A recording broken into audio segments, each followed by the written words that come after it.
muri yeZimbabwe tinokuchingamidzai zvekare kune chimwe chirongwa pano pa Zim Facebook Secrets and Confessions. Tadzoka zvekare nemamwe messages. Regedzei tibva tapinda mumamessages edu atadzoka takakubatirai. Message yedu yekutanga yakamira sekudai: hanzi mukomana chimakadii zvenyu, please post my story, makavika uchitupa changu. Ndine mwana wehanzvadzi yangu uyo ari kuSouth Africa. Akauya kwandiri akandiudza paWhatsApp kuti ainge atsangana nemurume uyo ainge achiti ainge achida kumuroora. Mazuva ekutanga tichitaura paWhatsApp handina kumboita basa nazvo, asi ndakazoti ndaona kuti murume ainge achida kumuroora munhu ainge aine mari. Ndichitaura zvekare naye ndakaona kuti zvechokwadi mari iripo. I had to Google ndikatarisa kunzvimbo kwa ainge achiti anogara, ndikaona kuti zvechokwadi ukaona munhu achinzi anenge atenga imba kunzvimbo ikoko anenge aita mari. Saka ndakabva ndachizoronga nemwana wangu, nekuti ndainge ndichiti wangu mwana ndiye ane kodzero yekuti ange achizoroorwa nemurume ane mari, kwete mwana wehanzvadzi yangu, nekuda kwezvakaitika pakati pangu naamai vake. Munongoziva family politics. Zvinhu izvi mukoma ronda iri ndarichengeta mumwoyo mangu kubva mugore ra2023, but iko zvino zvindava kunzwa kuti ndakaremerwa. Pose mwana wangu paanotakura nhumbu achizoti aita miscarriage ndinonzwa ndichibatikana. Izvezvi mwana akandiudza kuti iye ava nepamuviri zvekare. Ndiri kutya kuti mwana wangu anokwanisa kuzokanganisika. Ndinogara kunoku kumhiri kwemakungwa kunoku kuUK. Ndakauya a long time ago murume wangu achiri mupenyu. I am educated mukoma, and ndinotoita sekunge ndine mwoyo wakanaka. Kana kuri kuchechi vanotonditi tete vevanhu vose, but vanhu havazvizivi. Dai kwanga kuri kunzi ndainge ndiine TV kugotsi yekuti kana ndichifamba inenge ichiplaya zvinhu zvose izvo zvakaitika mukupenyu hwangu, hakuna aida kana kuswedera pedo neni. Handisi muroi, but dzimwe nguva ndinoekta sekunge ndine shavi rehuroi, nekuti handidi kuona anoita chakanaka mukupenyu hwake. Makati muri mugore ra2023, kutanga kwa2023, my brother's daughter, my niece, sent me a WhatsApp message. Saka anditumidzira message akanditi, auntie, ndiri kufara, I have met someone, he is very serious. Ari kuda kuti ndinge ndichizokuudzai kuti anoda kutaura nemi. Saka ndakangoti atanga, you know, kana uine vanhu vaunenge wakatojaja mukupenyu kuti havambofi vakadarika level iri, kana zvikazoita sekunge zvava kuitika haumbozvitore serious. Ndo zvakaitika ipapo. Ndaitongomupawo maresponse aya ekuti ungwarire vakomana veJoni vanokushandisa. Akati this one is different. Ndikati different than gift here. Akati kwandiri, hongu tete, he is very different. Murume uyu ndakati ndatumidzirwa mapictures ake, ndakaona kuti zvechokwadi mari inoratidza kuti iripo. He is everything that a mother dreams for her daughter. Saka wangu mwana mukomana shirunako ruripo, mari tinadzo, but dambudziko ndiroro rekuti kana aiti akange achidanana nemurume wanenge achifambidzana naye zvaisazofamba zvakanaka, vozotosvika pakutorambana. Apa ndakatotarisirawo kutoti mwana wangu azowanawo mukomana uyo achamuroora. Saka ndakati ndichitaura nemwana wehanzvadzi yangu ndaitoita sekunge ndainge ndichitofara, ndichitomudza kuti zvazoita, but mumwoyo mangu ndaitonzwa kutoti ndainge ndava nebundu, poison chaiyo mukoma yainge yazara mumwoyo mangu. Saka ndakabva ndazotaura nemwana wangu ndikati inini ndikuda kuti tinge tichizoronga kuti boyfriend yaGrace ange achizouya kunoko, because mwana wangu, she is way older than mwana wehanzvadzi yangu, and she has struggled with relationships. Sezvandakuudzai muupenyu hwake, men would come then leave him after just using her. Ndainge ndanamata, ndaneta nekunamata nekungomirira kuti mwana wangu ange achikwanisa kuzopindawo mumarriage. Saka ndakati ndazokwanisa kuwana mafone numbers emurume uyo ainge achidanana naGrace, ndopandakatanga kutaura naye. Ndichitaura naye mukoma, mumwoyo mangu ndakazviudza kuti Grace does not deserve kuti ange achizoroorwa nemurume ane mari yakawanda kudaro. Mumwoyo mangu ndakati kana kuri kunzi Grace akaroorwa nemurume ane mari yakawanda kudaro, isusu vamwe tinenge tisina basa vanenge vava kutotitarisira pasi, because naamai vake takambonetsana ende ndakatovamaka. Saka Grace akazondiudza kuti murume wake was planning to visit his relative kuno ku UK. Akati, tete, ndinokuzivai muri rich auntie, just make sure kuti you meet him and you also meet his family. Again mukoma, I said all the right things, but ndainge ndava kutofara because ndainge ndatova neplan, because ndainge ndisingazivi zvino kuti murume uyu ndainge ndichazomutanga sei kuti ange achimbotishanyira. Zvainge zvisingaiti, ndichitya kuti kana ndikanyora messages akadaro zvimwe kuda Grace anenge achiona messages iwawo. So akazoti azouya kuno ku UK. I then invited him to stay with us much longer after atombobva mukutishanyira. Ndikati andidi kuti Grace ange achizviziva nekuti ndine zvandikuda kuti ndinge ndichizotaura newe. Ndainge ndichida kungoona hangu kuti anobvuma here, but to my surprise akati okay, ndicharonga, imiwo vatete musazomuudza, because ndakamuudza kuti ndainge ndiine secret yemumhuri yandainge ndichida kuti ndige ndichizomuudza pamusoro paGrace. Saka he was very interested. Akauya mukomanashi akati auya tikagara naye zvekare. Pekutanga handina kukwanisa kuti ndinge ndichiita very close kwaari, ndinge ndichitaura naye nyaya dzainge dziri deep, because ainge aina sekuru vake avo vaainge ashanyira kuno ku UK. Takati takagara tose, because takazogara naye 2 weeks pamba. I started justifying my feelings, ndichizviudza nhema ndikati asi mwana wangu iye mukuru kuna Grace. Grace haana kumbonaka zvekudaro zvekuti anga azoroorwa nemurume ane mari yakadai. Murume uyu ane hama dziri muno mu UK. Mai vaGrace ndaivavhairira ini ndichivashainira. Apo Matilda sisi vaGrace pavainge vachida kuti vange vachiuya kunoko, ndakavashayisa mukana iwoyo ndichita sekunge kunoko hakuuyiki zvekudaro, but mukana ndainge ndiinawo wekuti ndige ndichimubatsira kuya kunoko, even to study, then ozokwanisa kuzowana basa ari kuno. But ndainge ndisina hama yangu yandainge ndichida kuti inge ichizoya kunoko ku UK.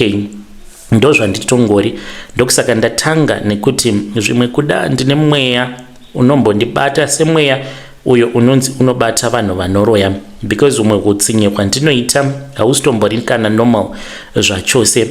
Saka ndakati ndakagara ndikatanga kufunga ndikati once Grace gets married to this man ende vakaita marriage certificate, kwese kunenge kuchienda murume wake Grace anokwanisa kuenda. Kukana kuri kunzi vakazoronga kuuya kunoko nekuvhairira kwandainge ndichita amai vake. Vana amai munongovaziva, because amai vaGrace vainge vakandivenga nazvino vakatondivenga even more. Saka ndakabva ndachizoti hazviite kuti Grace ange achizoroorwa nemurume uyu, she will find another. Ndakabva ndati dzimwe nguva Mwari vanoita sekunge vanenge vakupa maropafadzo, but maropafadzo iwawo anenge ari eumwe munhu uyo anenge ari padhuze newe. Ndikati iye murume uyo ndoda kumuisa pachinzvimbo chekuti anozosarudza ega mukadzi waanenge achida, mukadzi akadzidza kana kuti mukadzi anoshanda mupurazi akakurira mukomboni asina kana zvaanomboziva maererano neupenyu. Ndikati achasarudza waanenge achinzwa kuda.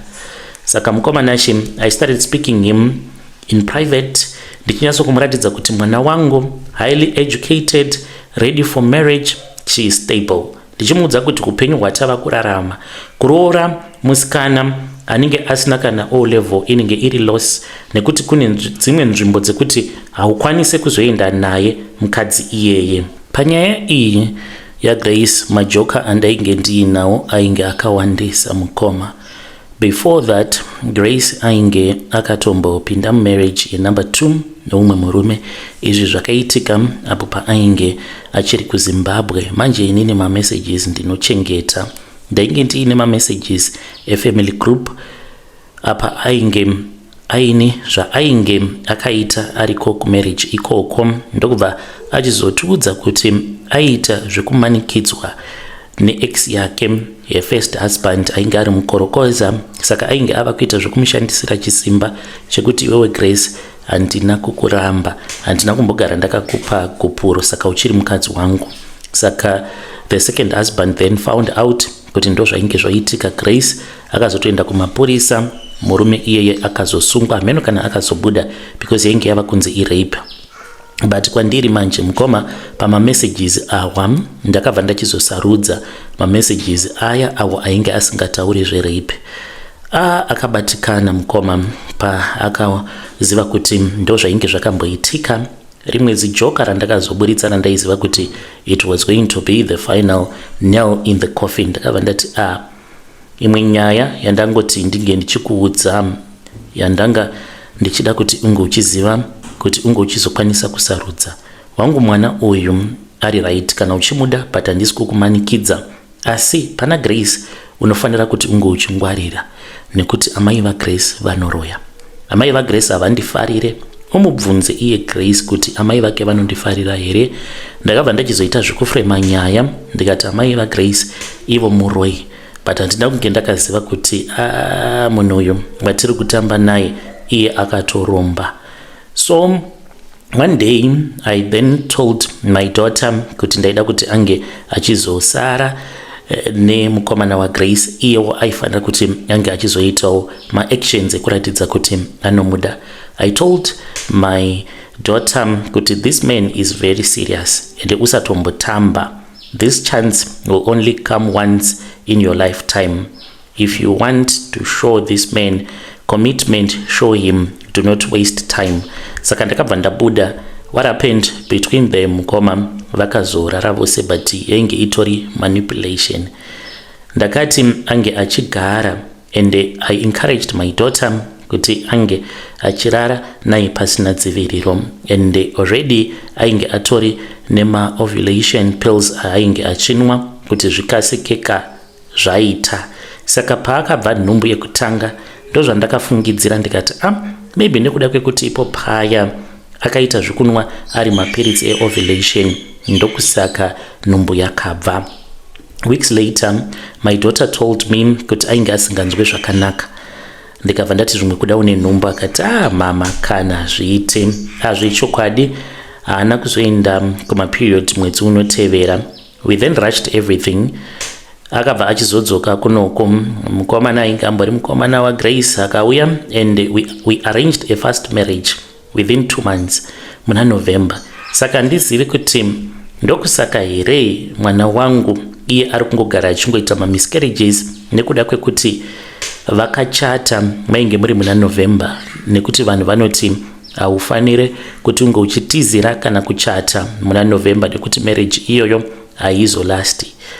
Mwana wangu ari kutambudzika nekuda kwemamiscarriages, anyanyisa mamiscarriages awa.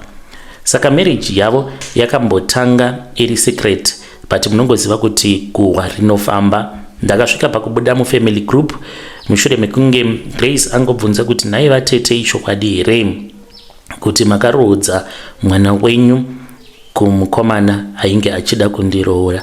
Ndobva ndatongobuda mugroup.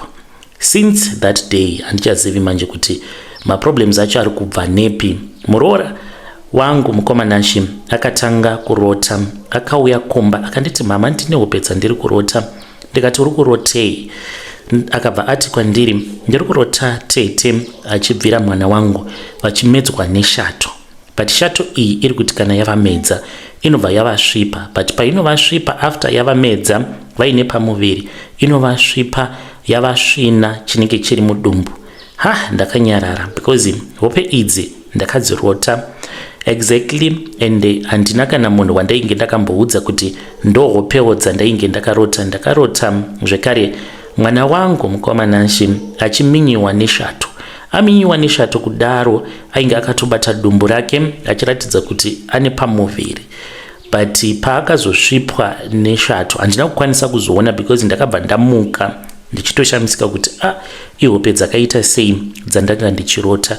So muroora wangu mukoma paakandiudza nyaya iyi ndakabva ndatongoziva kutoti zvinoreva kuti mwana wangu kugara kwaakaita nemurume wake anenge anobata because ndaivawo ndiine hope dzandairota plus iye mwana wangu aitombondifonera especially pavainge vari kuhoneymoon aiti mama pane zviri kuitika pandiri handisi kunzwisisa, ndinorara ndichinanairwa padumbu muzvidya ende pandinomuka ndinobva ndaona baba Junior vainge vava kutodaidzana mai nababa Junior vari pamusoro pangu but vanozongobva zvandisinganzwisisi kuti vanenge vabva sei, vanozototanga kutoridza ngonono vanenge vakatondipira gotsi. Saka paakandiudza nyaya iyoyo ndakati maybe muri kuriwanza doro because mwana wangu doro anonwa. Ndichitomutsiura kuti kana uine nhumbu usanwa doro nekuti unokanganisa mwana kana kuita miscarriage.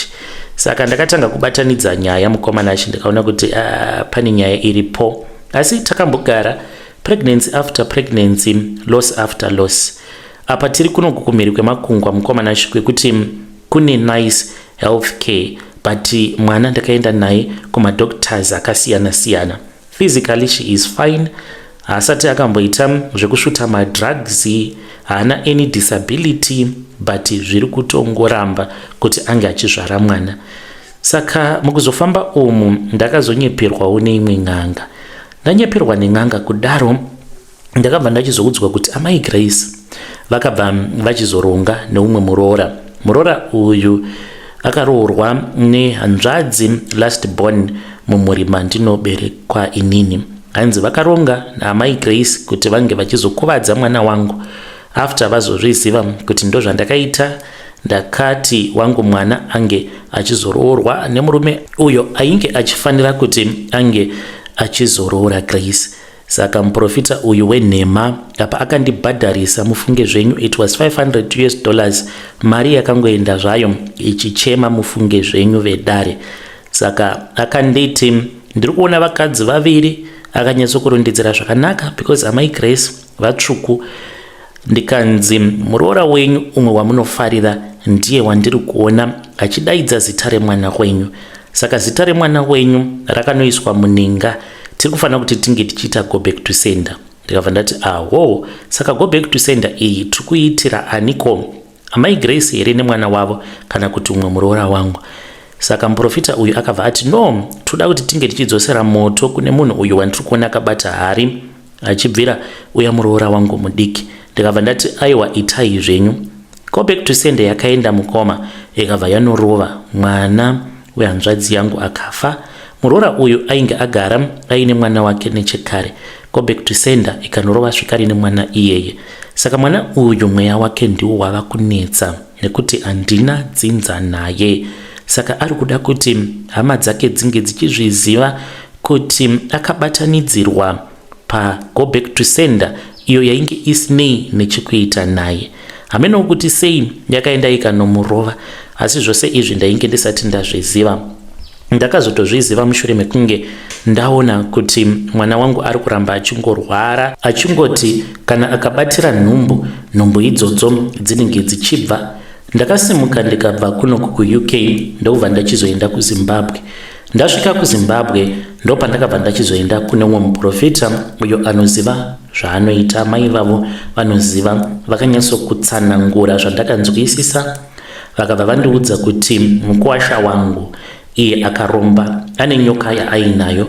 Nyoka iyi ndo inomubatsira mumabhizinesis ake sezvo iye ari muzvinabhizinesi. Saka apa pari kumboshandiswa mwana wangu. Saka hanzi mwana wangu achazotobata mwana mumaoko ake, mwana anorarama mushure mekunge hari yemurume wake hanzi inogara kuofisi kwake iko kuSenton. Hanzi kune hari iriko, hari iyi inofanira kuzara neropa, ndo mhiko dzake idzodzo.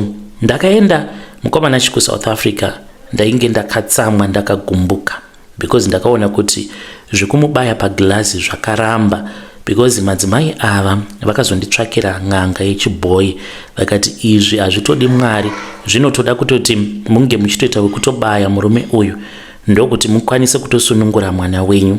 Takaenda kun'anga.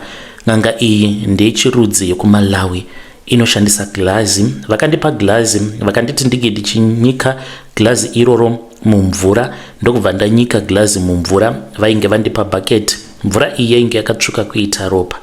Ndakabva ndachizoona face yemukuwasha wangu achitoita mhiko dzake dzandisingakwanisi kutaura, nekuti zvinhu zvemunhu hazvitaurwi mukoma, nekuti unenge wava kutofumuka pachezvako, unokwanisa kuzorasika njere.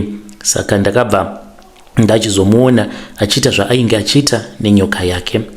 Vakabva vachizondipa tsono, vakanditi ndige ndichimubaya. Vakanditi uchimubaya netsono taura zvaunenge uchida kuti zvinge zvichizoitika kwaari. Saka ndakataura ndikati ndinoda kuti unge uchifa iwe, nekuti pari zvino uri kushandisa ropa remwana wangu pamhiko dzako. Wakatenderana naniko, ine amai vake handina kumbogara ndakakupa mvumiro yekuti unge uchindishandisira mwana wangu. Kana wanga uchida kushandisa ropa revana vako wakadi wakatsvaka kana umwe mukadzi wochengetedza wako, mukadzi wemumba. Asi ndaiti ndichimubaya mukomanashi, muglazi imomo ndaiona muine ruoko rwaimira apo pandinenge ndichimubaya rwakabloka tsono. Tsono dzandaipiwa mukoma dzaisvika pakubhenda ndichibaya glazi, asi glazi iri rakatanga kuchururuka ropa. Ndikaona kuti ropa iroro rainge richitobuda muzvigunwe mangu umo, ndokubva ndachizonzi nenganga iyoyo zvainge zvaramba.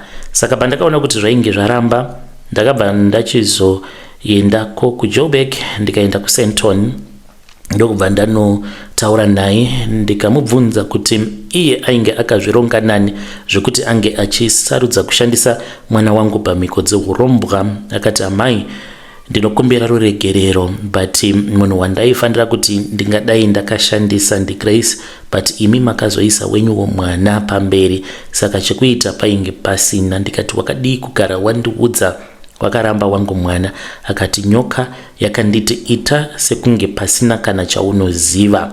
Mukomanashi ndo zvaakandiudza izvozvo. Zvino n'anga iri kundiudza kuti kana ndichida kusunungura mwana wangu asaramba achingozvarira pasi, secret manje isingatozivikanwi nemwana wangu. Ndakanzi kana ndisingadi kuti mwana wangu arambe achizvarira pasi ange achisunungurwa, noti zvekumirira nguva sezvandakaudzwa nemukuwasha. Akati mai, apa totomirira hari kusvika yazara neropa sezvamakaudzwa. Kana ndichida kusunungura wangu mwana ndinofanira kuenda ndonodaidza hama dzangu, ndodaidza vanhu vose vandakakanganisira, ndoripa. Zvino mukomanashi pakadai haparipiki. Kana iri ngozi, ine hangu ngozi, kunyange dzikanzi dzinenge dzakawanda sei, ngozi dzacho ndichaita dzekuvhara kusvika ndichizofa, nekuti zvekufumurwa ini handidi. Ndiyo secret yangu yandounza pano mukoma. Yei vedare, ndo message iyo yandakatumidzirwa ichibva kuna vatete avo.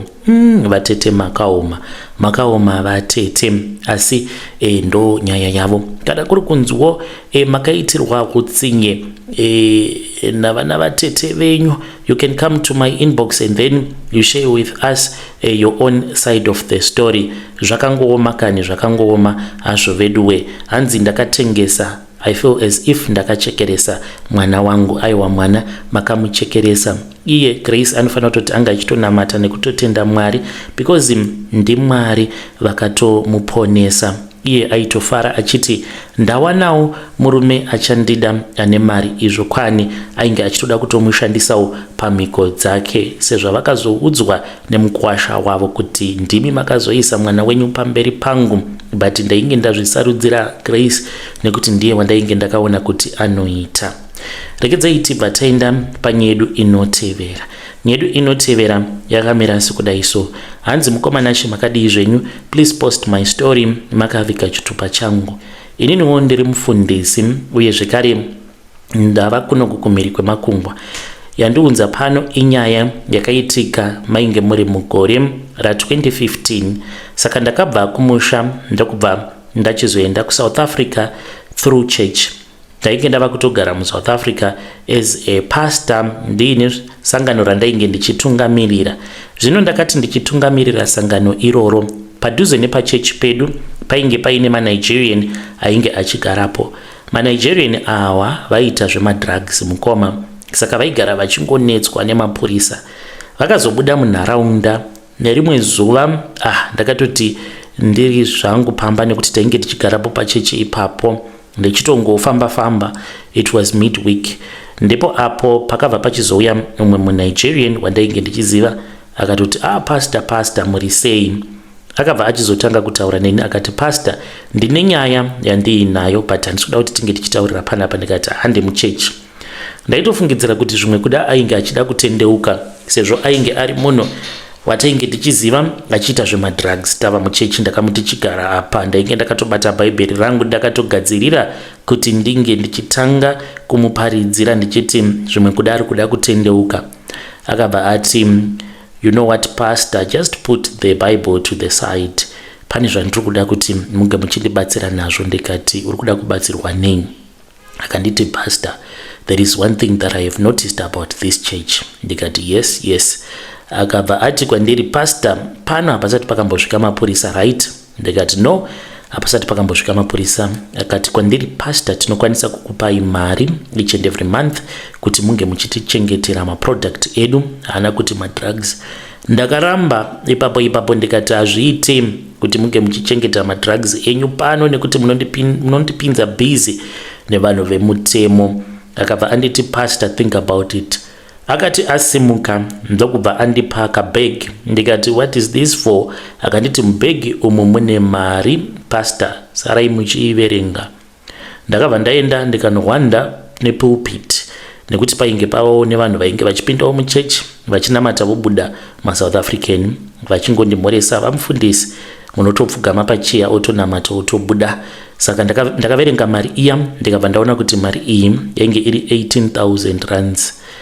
Ainge andiudza kuti mari yainge iri mubag it was just half a price. Ndikati kana kuri kunzi half price zvinoreva kuti ndinenge ndichibata ma36,000 pamwedzi. Imari yakawanda iyi. Ndikati zano nderipi? Ndikati sezvo ivo vakatongoona kuti pachechi hapatombosvike mapurisa, zvakaipeiko kuti vange vachingouya nemadrugs avo vanongotsvaka pekungomaviga? Asi tainge takawirirana kuti kana kuri kunzi vakazobatwa, kana vabatwa, inini vainge vasingafaniri kuti vange vachizondi-involva munyaya dzavo. Vaifanira kungodhila vari voga ende vaizoita sekunge zvinhu izvi vaizviisa pamapremises echurch pasina kana chandinenge ndichiziva. Takawirirana nevakomana nemaNigerian vakati, asi pastor, musafa makaita mistake yekuti madrugs edu munozomatengesa nekuti kana mukadaro you and your family you are going to die. Ndikati ini madrugs handina kana basa nawo kana kumatengesa, handidi kana kuona paanotengesewa, asi for the sake of money ndikuda kuti ndike ndichishanda nemi vakomana. Ndakatanga kupiwa mari. Ndaipiwa mari yakatanga ichiuya ari ma36 but yakazopedzisira yava kupinda kuma52,000 because nevarungu ndainge ndava kunosangana navo mutown ndobva ndapiwa madrugs iwawo ende ndaitofamba nemotikari yainge itori nemastickers echurch votoisa madrugs. Handizokuti madrugs awa ainge ari emari but vaiti mamillions nemamillions. Ndakaita mari yakawanda nenguva pfupi. Ndichita mari kudaro mukoma ndainge ndava kungogara ndichienda kumusha, tikatanga kuita zvemaprojects kumusha, tikatenga matractor, tainge tatova nebusiness, tikatenga mombe idzo dzatainge tava kuendesa kuma-auction. Mudzimai haatozivi kuti mari iyo yakabva kupi. Nekuda kwekambani yatakarejista ndiyo yakazotibetsera kuti tinge tichizouya kunoku kumhiri kwemakungwa, nekuti painge patori nepaperwork yose yekuti tiri vanhu vane zvinhu zvedu. Nanhasi uno mukomanashi ndine mapurazi 3 kuZimbabwe. Reedzai tibva taenda panyedu inotevera. Nyedu inotevera yakamira sekudai so. Hanzi makadi zvenyu mukoma, please post my story makaviga uchitupa changu. Ininiwo ndiri mudzimai uye zvekare ndine makore 45 years ekuberekwa. 45 mukoma nashe, ndisina musha. Saka ndine stand yandanga ndakatenga mugwero. Stand iyi bhaya atovako, handina kana choice. Ndiri kufanira kuti ndinge ndichiitengesa ne$5,000 US. Saka ipapa hapa pandiri kutodzokera kumba, mukoma vamwe vana vevanhu vakadzoka kuno kuJoni vatova busy kushanda. Inini ndava kudzokera futi kuZimbabwe. Ndina sekuru vangu vakakuvara, vakadonha mungoro. Sekuru ava ndo wekupedzisira mufamily umo makaberekwa amai vangu. Saka I have to help him kunyange ndisingadi. Saka sekuru ivo vakakuvara musana kutaura kudai vari kuchipatara. Apa mari kuti ndige ndichiiwana, ndiri kufanira kuti ndige ndichizovapo paground ndichisaina mapepa kutengesa kwandichaita imba. Dai kwanga kuri kunzi ndisekuru vega mukoma, ndaiti zvimwe kuda. Mwana wangu ameno kuti akarumwa nei, gumbo rake rakazvimba, kutaura kudai ndichakutumidzirai mapictures. Hazvitombonzwisisiki kuti akarumwa nei. Saka akaendeswa kuchipatara, vakashandisa $100 yandainge ndakasiya ndichiti ndo mariwo yavachazotengawo chikafu chekuti kana vazoita back to school makuseni paya pavanenge vachienda kuchikoro, vana vanowanawo something chekudya nekuzodzoka. Mari iyoyo mukoma ndo yainge iri last money yangu yandainge ndasara nayo. Kwava kubva ndachizosiya iri $100. Ndikati yasara iyi ndochipinda mubhazi, then ndobva ndatenga madaisi. Ndinoshanda basa rakaomarara. Izvezvi ndakatotsamwirwa nemuIndian wandinoshandira. Pamba pandinoshanda mukoma, ndinoshanda ndiri ndega. Apa vanogara vari vanhu vakawanda as a family, 3 families staying together. Handizorore, ndinoenda kulunch for only 15 minutes.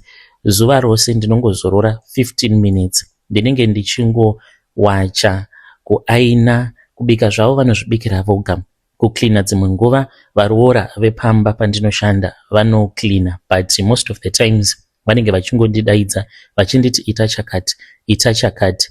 Mukoma nashe apa pandakamuudza kuti ndoda kudzokera kuZim, akabva ati December waiva kumusha, iko zvino zviri kuti uruda kudzokera futi kumusha, you are very lazy. Mukoma handichazivi kuti ndoitawo sei. Apa ndiri kutotya kuti mari iyoyo yandiri kunotora $5,000 ndichatotanga kutoikamura mari iyoyo ichitotanga kutoshanda kurapisa sekuru zvekare nekurapisa mwana wangu. Maybe ndikashandisa kana $1,000 kosara 4. Ndanga ndiri kudawo kuti muri yeZimbabwe munge muchindibatsirawo nemazano. Nderipi business randingatanga mukoma nashe, business ore kuti at least mari inokwanisa kuzodzoka iine zviprofit, because ndanga ndiri kutofunga kuti kana ndikawana mari iyoyo ndoregedza zvangu kudzoka kuSouth Africa ndongoita zvemabusiness. Chinondirwadza ndechekuti ndakaita 2 years ndichitenga stand iyoyo, ndichiunganidza mari kuti ndige ndichikwanisa kutenga stand iyoyo. Then muna 2025 ndine maproblemswo andakasangana nawo, plus ndakatenga mombe 2 mukoma nashe. Mombe idzodzo dzakafa, zvinoita Mwari amene kuti sei vasingatinzwirewo tsitsi. Ndakatenga mombe dzangu 2, imwe yacho yakarohwa gumbo nevamwe vana vemuvillage, ndokubva tachizoendesana kwamambo, asi hapana chakabuda to this very day. Imwe yacho ndo yarwara kudaro yakanzi yakadya plastic. Kana dziri sembudzi, ndakangoita hangu nharo, but zvipfuwo isusu dzinza redu, kunyange ukatenga chipfuwo chinongosvika pakunofa chisina kana kumbobereka anything. Zvichitaurwa zvinonzi sekuru vangu vainge vari murimi mukuru, vainge vaine divisi, but vakazofa vadzosera zvinhu zvacho izvo zvavanonzi vainge vakaenda kunozvitora kwaNdunge. Mukoma nashe, baba vangu ivo futi vakaenda kwaNdunge, ameno zvavainge vachida kugadzirisa, but vakangoenda vega. Pavakazodzoka amai vangu pavakatanga kurwara, amai vangu vakaita dambudziko rekuti pakadzoka baba vachibva kwaNdunge, amai vangu vakatanga kuora pakati pemakumbo, kutoora kutoita makomba, mai ndokubva vachizofa. saka hatizivi kuti baba vangu pavakaenda kwaNdunge vainge vaine zvavakaenda kunogadzirisa here kana kuti patoriwo nezvavo zvavakaenda kunotora, but kuti nditi pane zvavakaenda kunotora handioni, because baba vangu vakatofawo vari munhu ainamata ende vakatambudzika zvisingaiti, vakarwara kwenguva yakareba, vainge vatongoriwo murombo. Chinondirwadza mukoma mudzinza redu ndechekuti tiri vanhu vanochemerwa pamisha dzisiri dzavo, kana kuti pamba paunenge uchiloja. Kudzinza kwedu handina munhu wandinorangarira kunze kwasekuru, ndivo avo vakavigirwa pamusha pavo, asi nekuda kwekuti anzi gogo vainge vachibata-bata, saka vanhu vemuvhileji vakazoti iyi family hatichadi kana kuiona muno muvhileji, kwava kubva tabva tikabva tachizonovakira kumusha kwana gogo. Saka vana baba vakati vavaka kumusha kwana gogo, vana sekuru vakabva vati imimi muri vatorwa. Vainge vachiti mangwana zvinokwanisa kuzonetsa, ndokudzingwa kwakaitwawo vana baba ikoko mushure mekunge vapedza kuvaka. Baba vangu vakafa vaine shungu nekuti vainge vakatomisa imba yainge iine 7 rooms ikoko, but ndokubva vachizodzingwa pamusha, imba yakangosara ipapo. Vakangonzi chingotora zvitinha zvako kana uchida zvitinha, ndokubva vasiya imba, asi vakatovamirira kusvika vapedza kuvaka. Baba vangu vakafa vasina kana achievement yavainge vakakwanisa kuita muupenyu hwavo, nekuti pavainge vachishanda vainge vachizendemutsa zimba iroro. Saka baba namai vakabva vachizobva kumusha, ndokubva vachizotanga kugara mugweru, vakambotisiya kumusha vakazotitora. Baba vangu vakafa tikavachemera pamba patainge tichigara ipapo, zvekare namai. Saka ndo zvinongoitika mumhuri mukoma. Inini ndainge ndichiti ndichakwanisawo kuchinja generation, but kana ndakatarisa ndikutongoona kuti it is the same. Kwandiri kuenda chaiko hapana. Handizivi kuti muri yeZimbabwe mungandipawo business idea rakaita sei. Dzimwe pfungwa dzinomboti dai waendako kwaNdunge, but kana ndikaendako kwaNdunge, sezvo ndinenge ndiine kamari kandinenge ndiinako, ndotorana nehanzvadzi dzangu, kana taendako tombononzwa kuti sekuru vedu ivo zvavakanodzosera zvinhu izvo zvavakapiwa, uye zvekare baba vangu pavakazoendako, first of all sekuru pavakadzosera zvinhu, sei pasina kuita change, sei zvinhu zvakangoramba zviri worse kudaro. Because paguva rasekuru vangu to this very day kunoti kana kuchinaya paguva pasekuru panoonekwa pachipfuta moto. Izvi zvinotoitika mvura hanzi painenge ichinyanyisa kunaya paya, paguva rasekuru panotoonekwa moto unenge uchitobvira.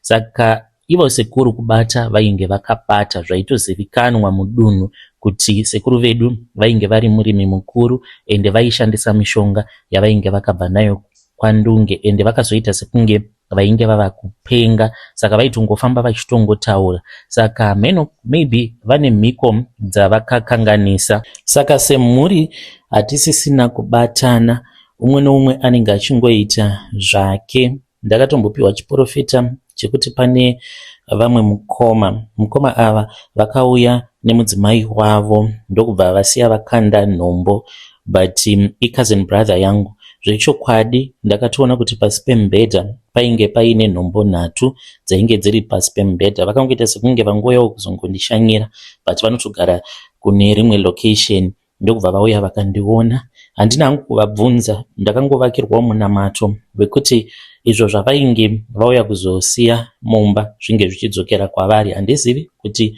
zvii zvavainge vauya kuzosiya.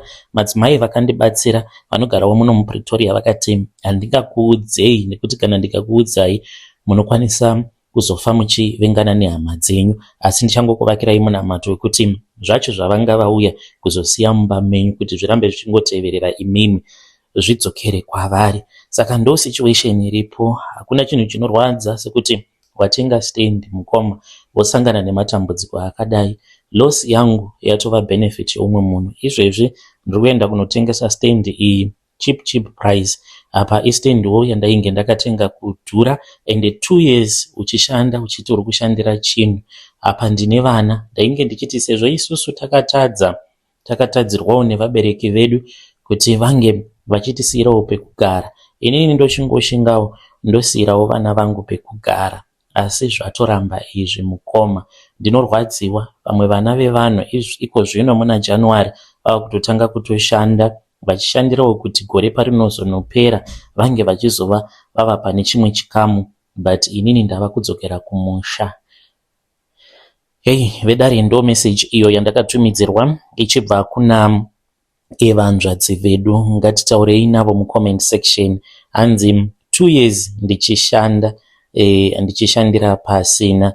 Hanzi ndakatenga stand, ndichiti stand iyi stand iyi kana ndaitenga ndichavaka ndosiyirawo vana vangu nhaka, zvakatadzwa nevabereki vangu, but hanzi apa zviri kutoratidza kuti zvaramba, ndava kutoda kutotengesa stand.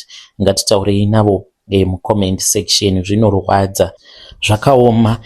Pane nyaya, ngatitaurei navo mucomment section. Maybe baba vainge vaine mamwe masecrets avo avainge vachiziva, avainge vakaudzwa nababa vavo. Ndichitaura navo vanzvadzi vedu, ivo vakati sekuru vavo vaitozivikanwa munharaunda nekupa vanhu vanotambura zvirimwa zvavanenge varima. Hanzi kwaiti kana kukarimwa chibage, ivo vachitanga kukohwa, hanzi vaitotanga vatombopa vanhu vanotambura, vaitouya pamusha votopiwa izvozvo zvavanenge vakohwa, kana dziri nzungu kana kuti nyimo kana mbambaira, hanzi vaihodhesera varimi mbambaira. Saka hanzi vaitotanga nekutopa vanhu vanotambura before imimi musati matombotanga kuchidya chingava chiri chibage. Pakaipa maybe kupa kwavainge vachiita vanhu vanotambura ndodzainge dziri mhiko dzavo. Hanzi chibage chaitemwa chichiri chinyoro chotopiwa vanhu vanotambura musati matanga kuchigocha imimi. Dzimwe mhiko dzakaoma. Let us talk about this mucomment section.